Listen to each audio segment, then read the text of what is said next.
Halo, saya Jevit Samarmengga, NIM 2202010496. Sekarang saya akan mempresentasikan materi tentang kasus pembajakan laut di Indonesia, yaitu pembajakan kapal tugboat Brahma 12 dan Tongkang Anan 12 pada tahun 2016. Baik, kita masuk ke materinya. Itu pertama kronologi kasusnya.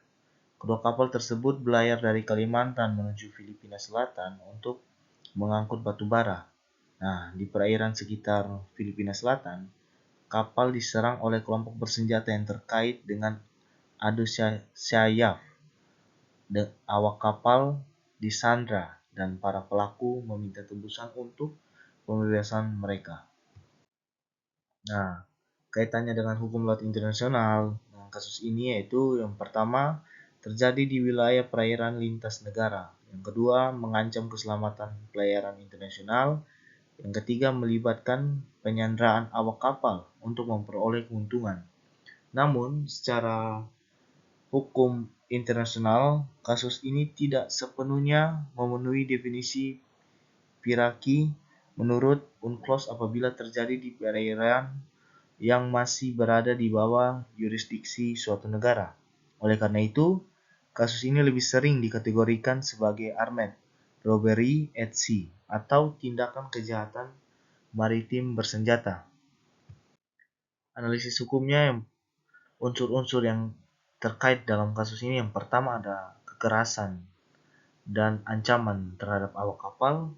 Yang kedua, tujuan memperoleh keuntungan melalui tebusan. Yang ketiga, tujuan terjadi di jalur pelayaran internasional. Yang terakhir, melibatkan kelompok bersenjata terorganisasi. Dampak bagi Indonesia, yang pertama, mengancam keselamatan pelaut Indonesia. Yang kedua, menimbulkan kerugian ekonomi bagi perusahaan pelayaran. Yang ketiga, mendorong kerjasama keamanan laut antara Indonesia, Malaysia, dan Filipina. Dan masuk dalam kesimpulannya, kasus TB Brahma 12 dan TK Anak 12 merupakan contoh nyata kejahatan maritim yang melibatkan kapal Indonesia. Kasus ini dapat dikaitkan dengan pembahasan pembajakan dalam hukum laut internasional, meskipun secara yuridis lebih tepat dikategorikan sebagai perampokan bersenjata di laut atau armed robbery at sea, karena tidak terjadi di laut lepas sebagaimana disyaratkan dalam UNCLOS 1982. Baik, terima kasih. Baik, di sini saya akan menjawab pertanyaan dari Christine W.R. Dun, yaitu pertanyaannya, mengapa UNCLOS membatasi definisi pikari hanya pada wilayah laut lepas?